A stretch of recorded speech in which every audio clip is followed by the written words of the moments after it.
Dude, now we're live. Oh, you found it? You got it? Yeah. Okay, everybody. Thank you very much for stopping by. My name is Kevin Wilson, the host of the BMXPERTS podcast. And today we have two special guests for our first ever BMXPERTS podcast trivia episode. Jason Chang, Factory Mongoose, Factory Blue Max, all-around good guy, Hawaiian native. He is the Chang star, and he's been on the podcast before, and he's one of my most watched episodes. Jason, I appreciate you coming on. Hey, no problem. You guys volunteered. Joe Tippett. Joe just read off all the sponsors, and I already forgot them all. Cook Brothers, Ralph's Bikes, MRC. Who else, Joe? I'm sorry. You got to repeat yourself. Let's see. Wizard, Cook Brothers, MRC, Ralph's Bicycles, Pedal Power, S&K. You were at S&K? Odyssey. Yes, I actually got on S&K before it was popular. So, were you on when Rex Butler was on S&K? No. Okay. I got on when they still had the black, white, and yellow goofy leathers that had the stars on them. I was the first one. I was before Mike Allen, before Deanna Corbett, Danny, any of them. Okay. All right. I went from Cook Brothers to S&K because Cook Brothers got bought out and Jack reneged on paying my entry fees. So my dad was like, we're not going to wear their jersey anymore. Oh, wow. And, yeah. Yeah. Okay. Well, Hey, we can reminisce about that. My name is Kevin Wilson. I've raced between 83 and 86. I raced for Main Bikes out of Alhambra. I did not race factory anybody. I only raced one national my whole life, and that was a beginner, and I crashed. So I am the host though, and I do love BMX. So I appreciate everybody stopping by, and hopefully this event will be a positive and successful event. So that being said, let me go over the format for the people that are going to be watching and are watching now. We're going to be asking 10 questions. Well, I'm going to be asking you 10 questions. 5 are going to be from the 70s. 5 are going to be from the 80s. And I'm going to ask the question, and they're going to write down on their note cards or whatever they got down. They're going to write the answer, put it up to the camera, and we're going to decide. There you go. We're going to see who wins. Best of 10 wins, and then maybe we'll go to a. There you go. Maybe we'll go to a set. He has 2 pins prepared. Nice. And then maybe we'll go to a semi or a quarter semi next week or something. I appreciate it. So that being said, let's not waste any more people's time. We're going to go with the first question.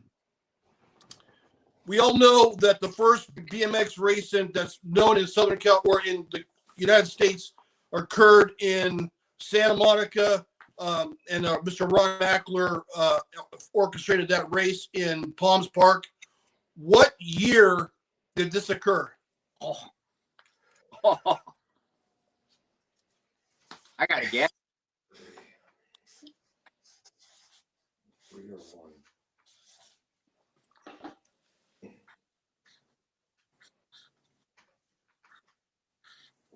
Ron Mackler, he's in the BMX Hall of Fame.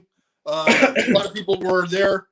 I think Perry Kramer was there the first day. Okay, let's see him. Oh, right there. What do you got, Joe? You got 1972? yeah. It was 1969. What? Oh, wow. Wow. Yeah, 1969. And yeah, it was man, I was only 2 years old. Man, how old were you, Jason, in 1969? 4? 4. Joe wasn't even born yet. You were the guy. I was going to say you weren't born. I'm sorry? He wasn't even born, I think. I know. No. What are your guys' first memories of like this the 70s? I mean, Joe, Jason, I mean, back in the day, all I remember is jumping. We used to jump the squares in the sidewalk on my dad's car ramp, repair car ramps. So we used to go like ramp to ramp. What do you guys remember about the 70s? Go Jason. for it, Jason. Oh, okay. Geez, for me it was still coaster brake, fat tire in the front and back. Nobody thought about being light. They just think that wouldn't break first. So, because we were just destroying bike stuff, and it took a while for them to figure it out. And then bikes got lighter, but we were riding tanks that were pretty bulletproof. Do you remember the solid tube inner tubes where there were just one hard rubber ring and you put it inside your tire for a tube?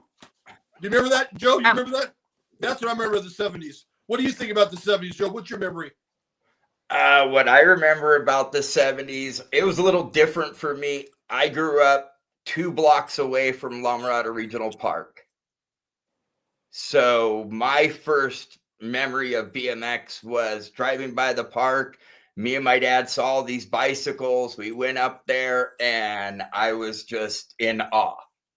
Wow, okay. And from that point on, I started when I was 5, and every day I would get out of school and we'd go straight to La Mirada Regional Park. Oh, man. And I lived there till it was dead. So while everybody else was like, oh, I had curbs or cans or we had to build jumps, I was like, I had a track across the street. Yeah, you didn't need that, man. You're lucky. Were you able to go ride the track if they weren't open? Was it secured? No, it was open 24 hours a day. And the cool thing was every night they had baseball or softball games. So it was lit up. Wow. Nice. Okay. So for those of you joining us, then, go ahead. And then in like 79, 80, my dad was partners in a shop called Competition Plus that was on First and Lambert, which was across the street from the pit jumps. Oh, man. So then I started going to work with my dad and riding there every day. Wow, that sounds fun. So, okay. So just for the people that have joined, Joseph and Jason are tied at 0. Now, this question, I didn't even know it. I came across it, but back many years ago, Mike Devitt, we all know who Mike Devitt is.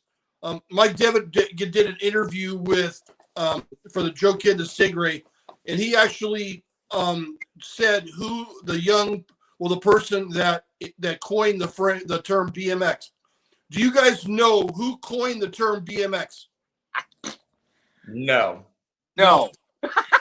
There was a lady by the name of Elaine Holt that she had a mini bicycle racer or something like that. It was a newsletter, and she coined the term BMX. Okay, so next one. Oh, wow. Okay, now Joe, you might have the inside track on this one, bro. Founded in 1972, Cook Brothers Racing set the world on fire with a bunch of fast guys. What were the names of the brothers? Brothers. Okay. I almost said it. I forgot I had to write it down.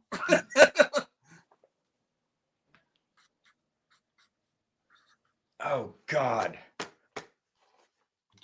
Oh, I can't think of his name. I'm not sure. I'm guessing. I hope I'm guessing right. okay. Are we ready? Yeah, go ahead. I got nothing. Oh. Wait, try to get in the camera. You got it, man. You got it. Jason came through. I did? Oh! Yeah, you got it. And the reason why I wanted a Cook Brothers question in there is because obviously I already told you guys that I had to race Mike Attardi on my first race. And what was since you were on Cook Brothers, Joe, I mean, I started in 83 and they were, I mean, we looked at Cook Brothers like a relic from the 70s. No one was, other than Mike Attardi, I couldn't remember anybody else that was still on Cook Brothers in 83. What's your whole take on that? Do you think that was Cook Brothers dead by 83 or did they have a life after that? Well, they had a life. I was riding for him in 83. I started riding for Gary right before the World Championships in Las Vegas at the Tropicana. And I rode for him till after they sold it. Like, I was riding for him when they sold it. And the only reason why I quit is because the new owner reneged on part of the contract. Right. And Bobby was my best friend. And Gary was a lifelong friend. So it was like, if you're going to do that to them and renege on the contract, who knows what you're going to do to me? So we walked away. But he still kept going, making frames for other companies. Gary was old school, and he didn't care about weight. Everybody else was worried about weight and everything else. Gary was strictly, this is how we're going to make a bike. This is what's going to win. And that was it. You know, I would love to have a Cook Brothers stem. I'll tell you that, man. Those things are, whoo. A what? The double clamp stems. Nice, the one dude. that clamped around the fork? Yeah. Yeah, he's talking the uni. So a funny story about that. So after Gary sold it, he got screwed over. He calls me and my dad, tells us to come down to Cook Brothers. I got something for you. Tells my dad to open up his van. Loads up the back of my dad's van with Cook Brothers stems, bars, forks, frames, Ooh. front to back. My dad, we took it to the track over in La Mirada, Azusa, wherever. My dad was just selling it $100 a frame, this, that. Okay, this will get us to the next races. And now I look back and I'm just like going, oh my God, we were just giving away money. Wow, dude, that's crazy. Crazy. All right, man. So now we're on question number 4. For everybody that's tuned in now, it's 1-0. Jason is winning the lead. Question number 4.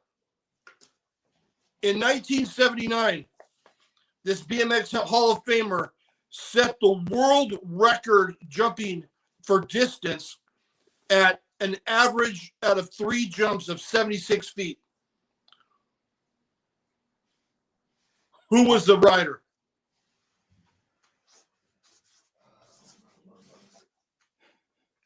"76 feet, dude. That is far. Holy man. Can we get a hint? Like, was it at a race? Was it a special event just for the jumping thing, or what? Where? Yes, it was. Yes, it was at a race. It was at the Lancaster National. Oh, that I think one? Joe might have the answer. Yeah. It might be tied up. I can take a guess then. And there was a guy that was beating him until he did a special thing just to beat him. Yeah, okay, you got to tell me that story, and then I'll tell you my story about that. I believe a back wheel exploded at one point too. Front wheel. That might be Front true. wheel. That might be. I've seen a picture. Okay, so who are you guys ready? Right. Let's see it. Let's see it. No. No. See, it's not Lancaster then. I think Lancaster was after. No, it's not. You guys both got it wrong. No. Okay. Oh, then it was. You're talking about the Pratt. contest he had with Ronnie Anderson, right? Yes. This is Yeah. Scott Breithaupt did it in '79 on an OM flyer. It's on his Wikipedia page. The world record distance. Oh, okay. Corona? Huh? Was it like Corona? I know he did some crazy long jump at Corona on the. I don't know, but there is a picture of. No, I remember what he was talking about, and I believe it was in San Pedro on one of the streets up by the old track, and the hill fell away like this.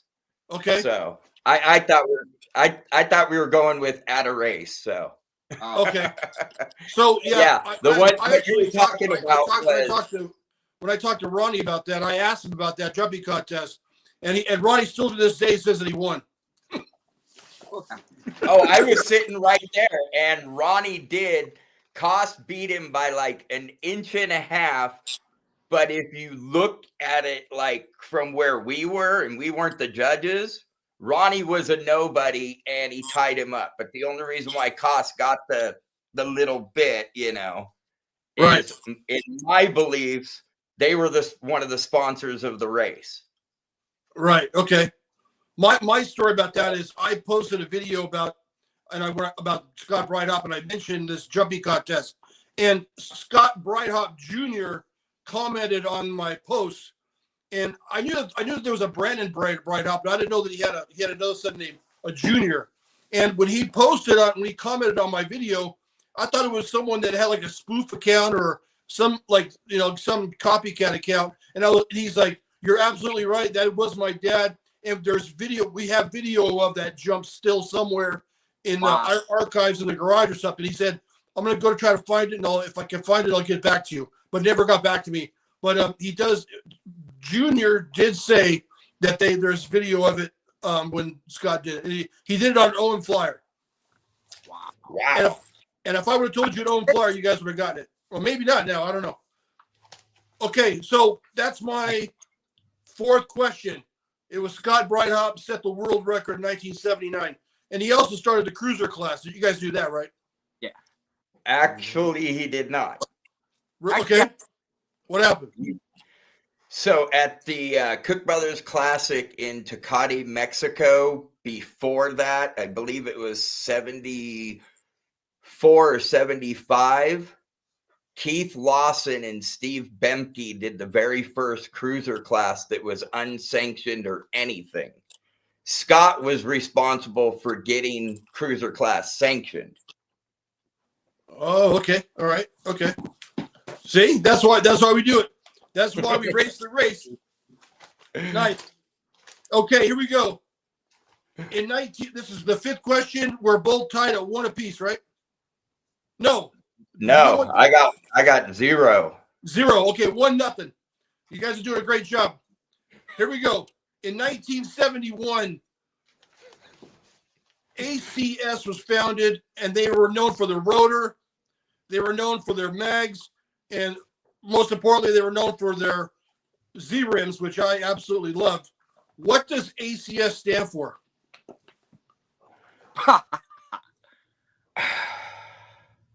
I can guess. I don't know.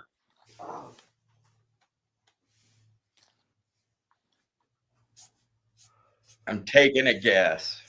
You'll probably get it.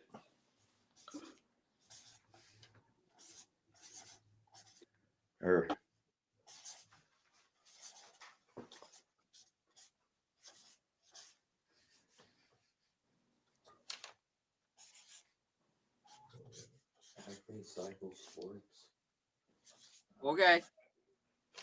What's up, Tim Tessa's? Tim Tessa's on here. Says, "What's up, Tippett?" Tim Tessa, main bikes rider. Oh. Yeah, me and Timmy go way back. Yeah. Yeah, I have no. We were both 16X on main bike at the same time. All right, show them. You guys ready? Go for it. American Cycle System. American. What is? Coaster brake. Jason, you're correct. American Cycle Systems. See? And the reason why I did that because did you guys ever ride Z-rims? I mean, I love my Z-rims, dude. No? I was still riding sew-ups. Oh wow, that's right. You're like 10 years old, younger than us. Oh man. So I had no problem with Z-rims, dude. I like them a lot. And obviously the whole freezer thing was a bunch of bullshit. But it was a legit rumor back in the day, man. Yeah, no, I know one of the guys that was like their main tester and everything. He was one of my really good friends. Jason probably remembers him. Ace, what was his name? Alderman. AC. Archie. Yeah, RC Alderman. He lived up there, rode for Panda in the late 70s. then rode for RC back in the 80s, but he worked at ACS. Oh. And Nice. he's actually the guy in the ad doing the flex, riding in the all panda stuff. Oh, bitchin', dude. Yeah, the guy recently died, and he lived in Monrovia actually. Oh. The guy that wow. owned ACS. Dude, I thought their ACS mags looked better than Tough Wheels. They were pretty good looking. I'm not a big Tough Wheel fan, but they weren't that bad looking. Nice, dude. Okay. Yeah, Go ahead. I was too little to even think about any of that kind of stuff. But you know the guy that tested it though. All right, man. Yeah. So we're going into the 80s. Those are the 570s. Maybe we'll do better with the 80s. In 1985 was the first class of the Hall of Fame. There were 3 riders that were inducted into the Hall of Fame in 1985. Oh, Name one. God. Name one of them? One of them. Oh, one. Oh, okay. I might have a one. Let me think. I think it was Clinton. Went in before. Yes.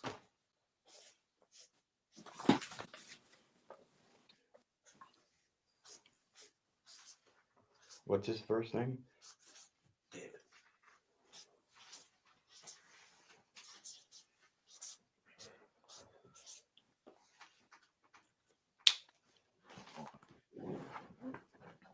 Year one, class number 1 in the BMX Hall of Fame. I wrote down 2, and hopefully one of them is right, or maybe both of them right. You see, you still only get 1 point, but go for it. Let's see it. These two, yeah. You got 1 right. What about you, Joe? Yeah, see, and I wrote down the one that he got wrong. No, that's right. Oh, that's is it? Yeah. Stu didn't make it first round. Stu didn't. No, he didn't make it to like 4th or something. Oh wow! I thought Stu was first year. No, it was John George, Dave Clinton, and Lynn Caston. Well, at least I got Clinton. The first. See, I didn't know. I didn't know if we were going to go by ABA Hall of Fame or if Complete BMX Hall of Fame. Complete BMX, Clinton goes in before Stu, but if you go ABA, that you get what I'm saying. I didn't even know there was an ABA BMX Hall of Fame. Well, back then it was American Bicycle Association Hall of Fame. Okay. And they weren't putting anybody from, BMXL or NBA or NBL that did that only in that Hall of Fame. That's why there's a lot of guys that aren't in the Hall of Fame that should be, because all they raced was NBA or NBL. Yeah. I think Perry was talking about that on Dirty Knobs. So, do you know any other juicy tidbits about Dave Clinton since we brought his name up, Joe?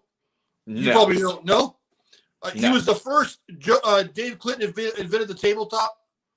Yep. And he was the very first sponsored rider in the history of BMX. Yeah. You guys knew that? I remember that. Yes. Yeah. Okay. Dave Clinton. I think he won I think he won the Yamaha Gold Cup. Him or John Jordan, I think, won that in '74. I don't remember. I think both. Well, Botiva won. Possibly. There was more than one class though, and it was by not just by age. It was actually by age and size of kid. So if you were a big kid, you had to race like some older guys. Yeah. But I think Stu won one of the classes. I think Clinton won the other one. And then there might have been like a littler kid one, I think. Okay, there you go. That's if someone wants to comment on that. But I do. We all can agree that he was the first sponsored rider and the first guy to do a tabletop. Yes. Yeah. Okay. Well, That's to our knowledge. That's 6 questions. And as of right now, Jason's sitting at 2, right? Or 3? 3 if you count the Clinton question. Okay, you got 3 and Joe has 1, right, Joe? Okay. Here we go. Question number 7. What rider conducted not 1 but 2 boycotts of the American Bicycle Association, one in 1980 and another in 1983? What was the question again? One BMX Hall of Famer protested the American Bicycle Association not once but twice. The first time in 1980 and the second time in 83. He led the protest. I think I know. Protested. Yes. It was an issue over points. And he boycotted. Protested, whatever. Yes, boycotted, protested. Well, he was. There's only one person that I can Oh. ever think that I can think of. And you probably got it right.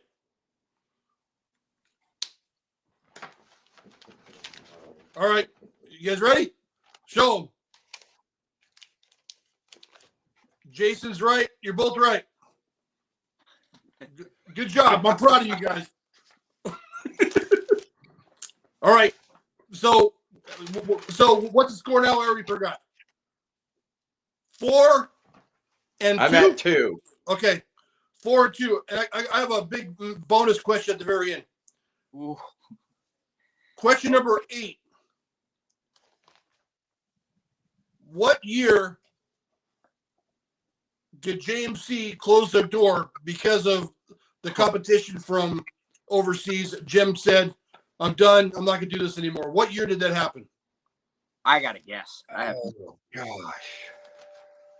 Hold on.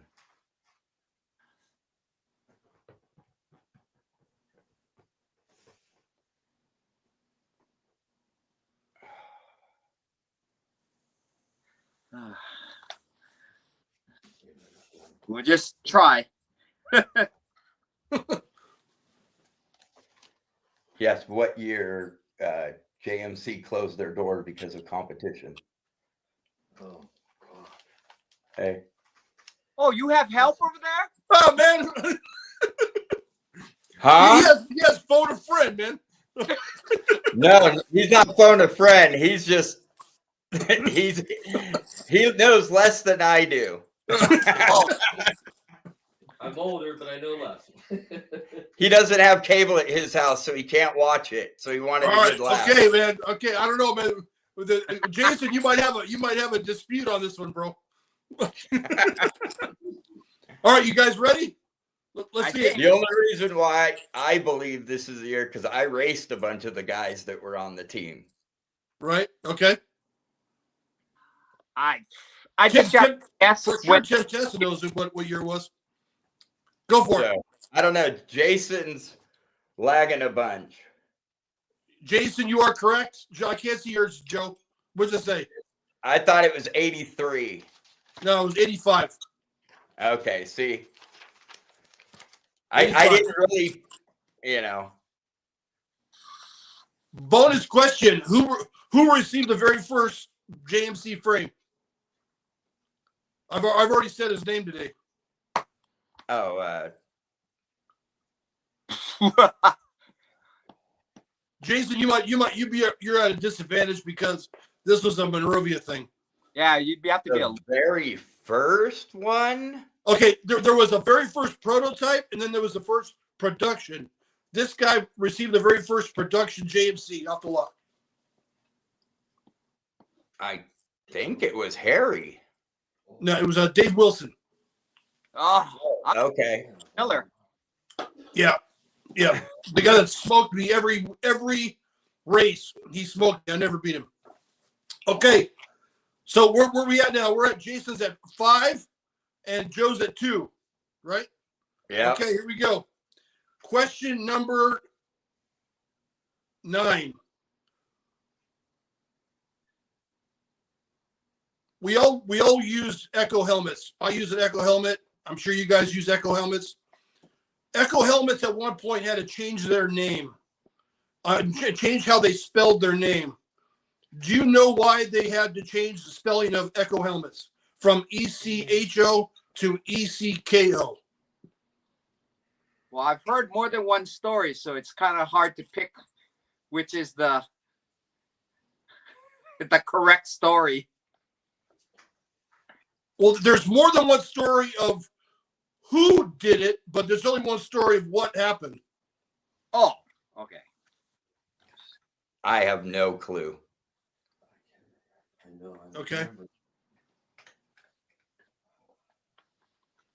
And I talk about this because I absolutely would not be caught dead on the track with a full face helmet on. It was Echo all day long, dude. Not in those days. Full face was for novices, and then Or Stu Thompson. Yeah. Right. Or- Didn't Stu wore run a full face, right? except the Bell Moto 3. That one looked nice, but every other full face was ugly. And they had the visor smashed down. Yeah, she looked like Stupid a looking, duck. man. All right, Jason, what do you think? What do you got? I said they got sued. They did. They got sued by they got sued by a lawn equipment manufacturing company, and they lost. So they had to change their name change the spelling of Echo. I didn't know. That's 6. Huh? They were good people. Echo. Yeah. That's it. Echo. So we got 6-2. Jason's in the lead. This is the last regular question. In 1983, this is Bitch's question. What rider made it on a Wheaties box? Only one rider made it on a Wheaties box. I have a good guess, but I'm not positive.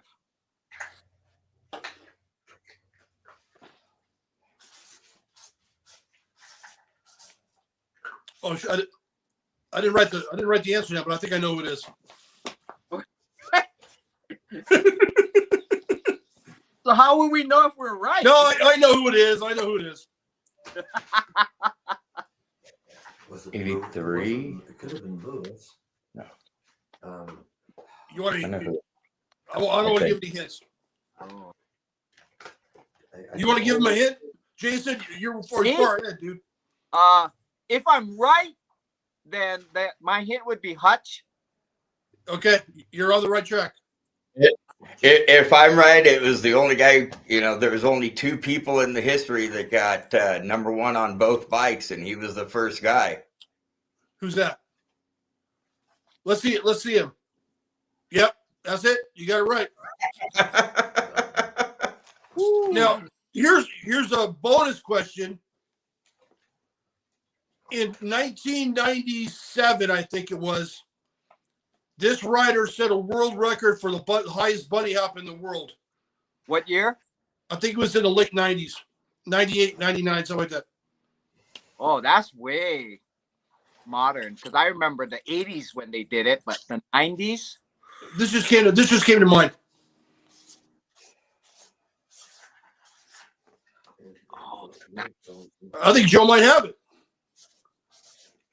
I only know the 80s one. I'm just laughing because Jason's gonna kick himself in the ass.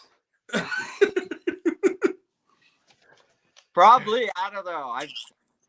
Do I have the year right? Wait. No, you're wrong. No, Really? no, Joe, you are right. Lopes had it, and then Veltman beat him. Oh, Yeah, no, like the next year, Veltman beat him, but Lopes had it. Yes, you're right. You're right. He did take the record from Lopes. Absolutely, you're right. Oh, But I that didn't- wasn't- for that one. Huh? And actually, if you want to get technical, who took it from all of them earlier in the 80s, but the Guinness Book of Record wasn't there, but Gork had it on film, was Ronnie Anderson bunny hopping up onto the concrete ledge. I believe that. We talked when I talked to Ronnie. We talked about that. Yeah. Yeah. I watched Ronnie do that on the regular, and it was do or die. I looked at it, and it came up to here on me, and I went, and I kept riding. No. You know what? My biggest bunny hop was a tennis court net. Did you guys That's ever do a tennis court net? That's high. That was higher than me. Mine was the chains that went down going into Creek Park and over in La Mirada, Whittier. Well, okay, I can't say that it was. It might have been sagging just a little bit, but I did do it. We did do a tennis court nets at one point. That's still 3.5 feet tall. I couldn't tell you, but that's what we did. That was my max. What Ronnie was saying how they were bunny hopping picnic tables. I was like, what, dude? Yeah. Oh yeah. We were jumping picnic tables. We were bunny hopping them. Well, I used to do picnic tables. Picnic tables are 36 inches off the ground, a little bit more. But like I said, that ledge in Hollywood, I'm 5'7", and it came up to my shoulders. Wow. It was a legit 5-foot ledge, and he could never get the Guinness Book to come out because that would probably still stand, especially on the fact that he was on a 30-pound bike. Yeah, yeah. What was he? Yeah. What was he? Was he on a Boss or what was he on? He was on his custom-made Elf, I believe. Wow. He had a custom-made Elf that was basically like his Boss, but it had a longer front end, and it's the bike that he ended up winning a shit ton of races on. Wow. He had weird That bikes. was, He had weird bikes. I remember looking at his geometry and going, "What? How do you ride that?" But yeah, Ken made that special for him because he couldn't get a bike long enough at the time. Oh. Trip out. So So I got 3. you got 3. You had 5 or 6, Jason. 5. Was it? You had 5, Jason. 5. 7. Really? Yeah, he's at 7. 7. So I think that this moto, I think Jason wins. Jason, I thought you might. I had my money on Joe, to be honest with you, bro. Great job, dude. I got lucky with the questions because all day I've been thinking of. I can think of really hard questions that I don't even know the answer to. Like, Well, where you threw me off on the Cook brothers question, you said what brothers made it famous racing, and Gary and his brother never raced. They raced dragsters, and they made the name famous in drag racing before it ever even came over into BMX. We'll go to the tape, dude. And so after this is over, I'll go back and watch it. And But that was just one. He smoked me. I got lucky. I thought you were gonna ask us like, okay, how many knobbies are on a comp 3? I try to keep it at least kind of fair, man. You know what I'm saying? So, Well, I was out of prepping. all this, you guys have any trivia that you would like to share that I didn't ask you about? Anything that rings true, or that you think that reminds you of the back of the day that you want to share with the viewers in the future? Oh God! But then I don't know how much is true because you know how you just hear stories and talking with people. So I don't know how much stuff is actually Oh, true. dude, spit rumors, dude. We don't care. I mean, Well, I can name a couple things. So I passed this on to Richard Huvard. He actually said it at Redmond's Hall of Fame. So Mike Redmond is the only person at the Hall of Fame that was blacklisted from ABA. Yep. Okay. Kicked out, like you're never allowed back, but then brought back 3 years later. Yeah. And that was twice. Once was at Stockton, once was at Cole Canyon at Yorba Linda. Yep. Why did he? What did you do? What did he get blackballed for? Guy put him over the berm at Stockton, so he nonchalantly crossed the finish line, went over, put his bike against the fence, took his helmet off, and when the dude came across the finish line, he blasted the dude in his face with the helmet. And the dude flew off his bike like this, and everybody bum rushed him. I believe he even went to jail. Oh, But, wow. yeah, he was gone, done, never allowed back. And then a couple years later, he came back. And then at Cole Canyon, he showed up at the National. He had a cut in his eye. and he was up by the gate saying something. The guy that was spraying the track turned around, sprayed Redmond right in the face. Mike just laid him out. Dude flopped down the hill. It was And the the next day, days. huh? It was the Wild West back in those days. Oh yeah, yeah. He made Harry Lee look like a saint, man. Whoa. See, I was 16. I was 16 out at Irvine. They did a big race. It ended up being a flop. The guy ended up screwing everybody. But back in '88, they did a race for a Porsche Speedster replica. And it was non-sanctioned. Came down to the final race. It was between me, Matt Hayden, and I think a couple other guys. Well, Harry told Brandon Allen, do not let Joe win. So Brandon kept coming out of the gate, coming at me. Well, at this time, I was running one of Gary Cook's inventions that since you raced Go-Go Guitardi, you know about the 10 pitch, which He was way ahead of me, dude. the front gear was this big, the back gear was this big, but it had a Torrington clutch in the hub. So you come out of the gate with the 43, and you know how 5 or 6 pedals out of the gate, you're spun out, you can't go anywhere else? Huh? Yeah. Well, this tightened up, so it felt like that first 3 pedals, the whole track. Okay. So it's the same. Gary said it was the same thing that they used in dragsters. Huh. And he just miniaturized it, put it into this hub.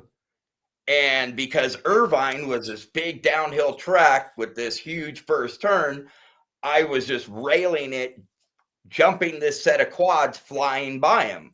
Well, in the main, he decided to jump in front of me, and I just plowed into Brandon. I launched him over the berm. Next thing you know, he's flying. He didn't know what was happening. So I come out of the turn, and I'm laughing. Harry runs out, grabs my handlebars, starts yelling at me. I'm like, what are you going to do? And he spits in my face. I'm like, dude, hit me. I'm 16. Well, you're going to sue me. I'm not going to sue you. I'm going to whoop your ass is what I'm going to do. You know, and back then, Harry was on a different level than everybody else. Everybody speculates this, that, oh, it was this.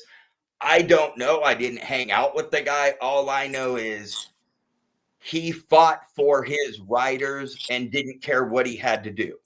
Yeah. But, at the same time, my dad's right there like, come on, dude, back off. Let the kids fight, Yeah. But then I started, my dad made it a point to take me out to Azusa every Wednesday, Friday, and Sunday just so I could take Brandon out in the third turn. I started running a front brake, went old school. I'll find a picture for when we do our little chat, Kevin. I have a picture of me running a front brake with an aggressor, and it was just for that track. Nice. Just dude. so when I hit him, that aggressor left a mark on his frame. Well, we had 3 motos back then too. Well, no, this was ABA. Yeah, well, we This had was 2 ABA. motos to qualify, and I don't know about you guys, but I know for a lot of us, we could give up first moto because we knew we'd qualify second or third moto. So first moto was, let's go after the guy I don't like.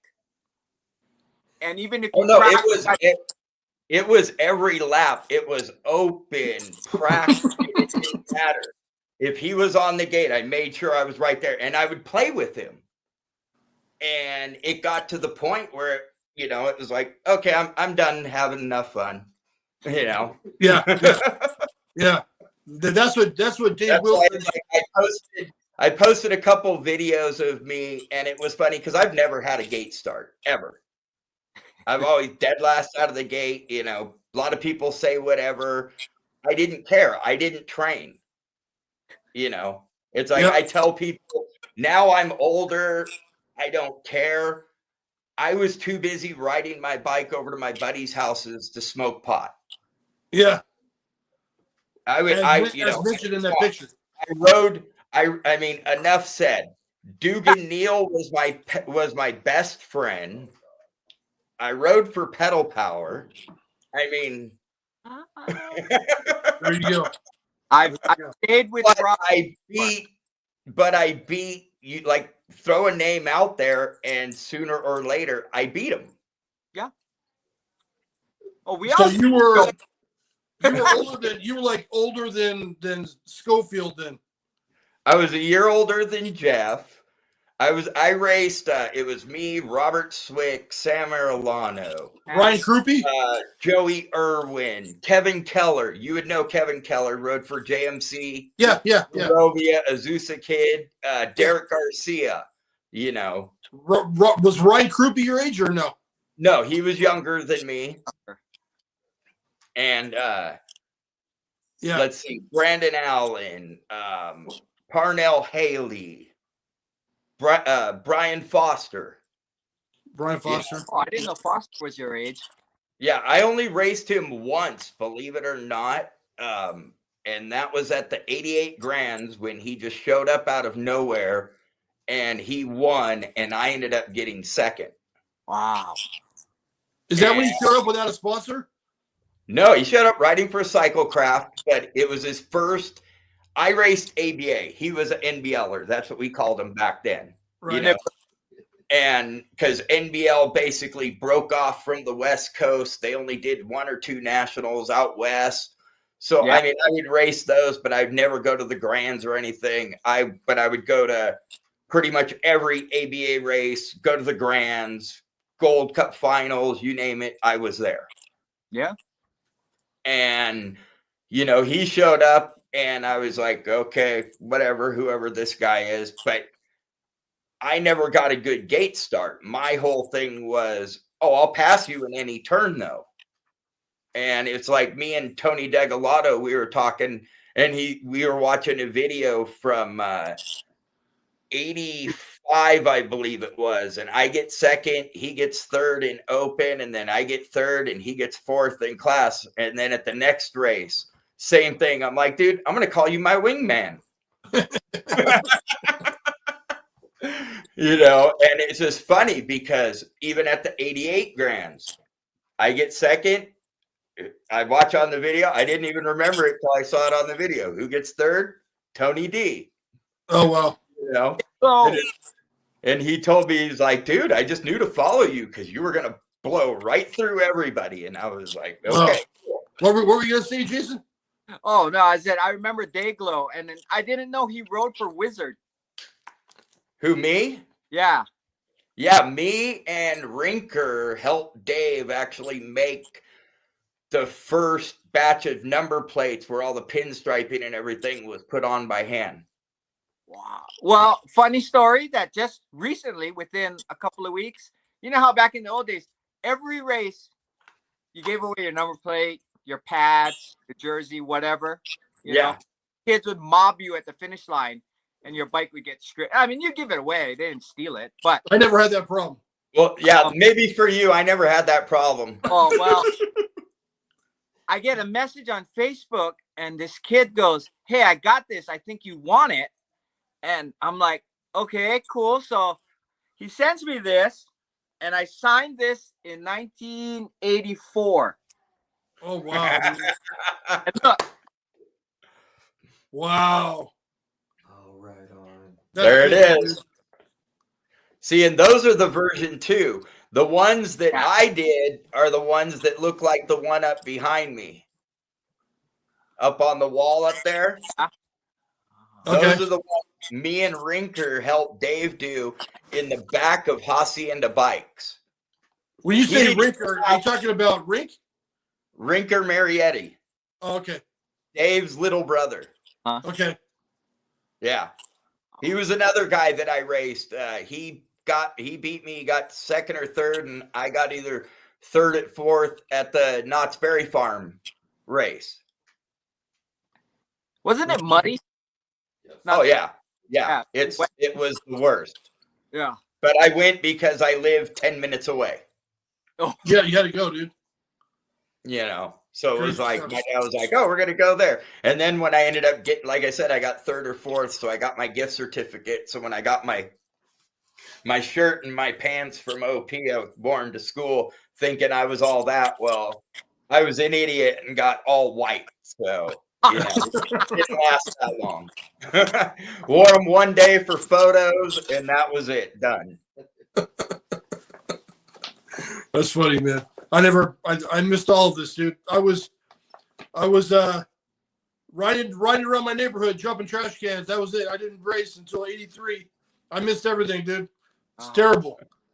But But you no, know, but you got to ride at both Azusa tracks, so you didn't miss everything. yeah, my biggest race of my career, of my life, was the '85 War of the Stars when in Azusa when Larry Wilcox crashed. Oh, And he got hurt. He got hurt. I'm sorry, what? He got hurt pretty good, right? Like a Yeah. And And I then was the riding. next day- I was running Takagi 185s or 180 cranks, and I snapped them coming out of the gate in my main. And I never knew who was in my main. I never knew anything about that until I think Johnny Johnson posted results for that race, and John Anderson was in my race. I didn't even know that, and I whole shot at John Anderson. I was like, John Anderson was on Redline, right? Factory Redline. Yeah. And it was 17 over X at War of the Stars, and I whole shot it. I looked to my right, looked to my left, and I was by myself. And my second pedal out, I snapped my cranks in half, went over the bars, and that was it, dude. That was my biggest race of my life. I led John Anderson for two cranks. Was that the one where Montclair was the next day? I don't know. I was in the hospital after I crashed. Oh, okay. I went over the bars. Oh, gotcha. No, Yeah. because it was either that race or it might have been a year or two later. But at that time, Brent Romero was, you know, he was the man. You know, very few people beat him. I think the only people that really gave him a fit were Al Ross and Aaron Salee on the regular. And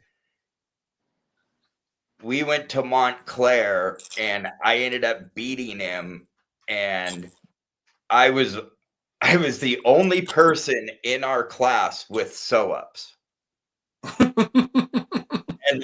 it's funny because I don't know if it was one of the pages posted up the results from that day, and it has me in first. Everyone's like, Brent Romero wasn't even there. I'm like, yeah, he was. He won open.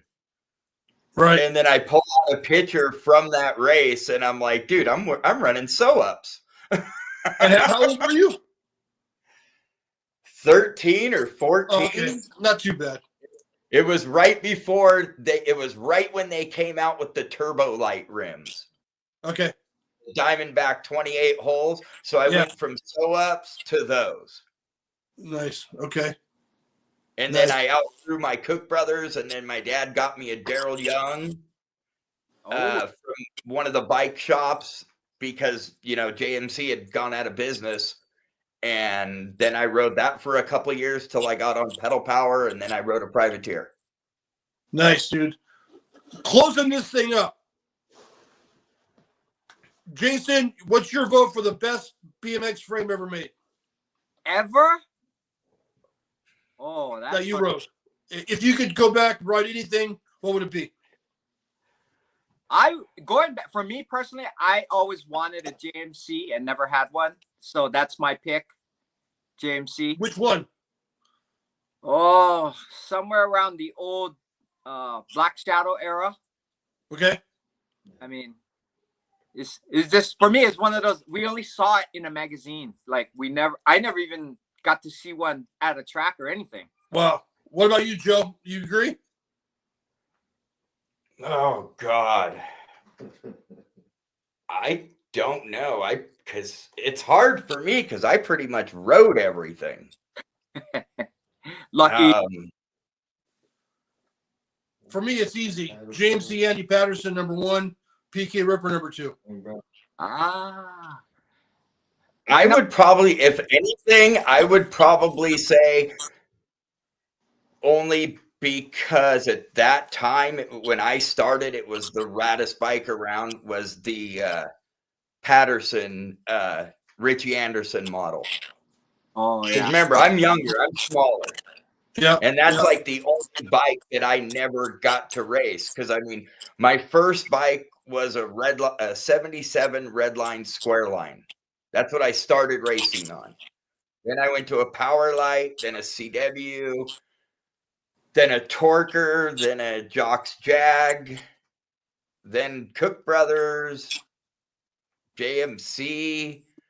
I rode an Elf cruiser for a little bit, a Race Inc. cruiser, a VDC cruiser. Dang, man. I was just one of those guys that got on whatever bike. I mean, I raced a Hustler for a while back when I was 15, and I could just get on a bike and adapt. Yeah. Bitchy, man. So, I mean, to go back, it's hard to say. It's really hard to say, but Patterson #1, I would say. And then the other bike that I never got to ride, but I liked it, and I did ride one of my friends, was an RRS. Okay. Oh, that would be cool. The one with the special one with the Because I liked how, with the fixed rear wheel, because no matter what, it was perfect every time. You could change your gear, you rotate stuff, but your rear wheel was where you wanted it. You didn't have to worry about taking out a length or yeah. Okay, well, guys, I appreciate it, man. I gotta get going. My wife's waiting for me. I'm going to dinner. Hey, so closing this up, we had 7-3. For those that didn't catch it, Jason won the trivia contest. Jason's gonna be moving on. Joe will be going to the last chance qualifier. Appreciate it. I really do. I really appreciate this, guys. And I hope the viewers enjoyed the show. And I hope that we were able to provide some quality content for everybody. As always, I want to appreciate everybody for watching. If you want to subscribe, please do so. If not, do it anyways. Thank you very much. And until next week, the track is now closed. Peace out. Thanks a lot, guys. You bet. Have a good one. You too.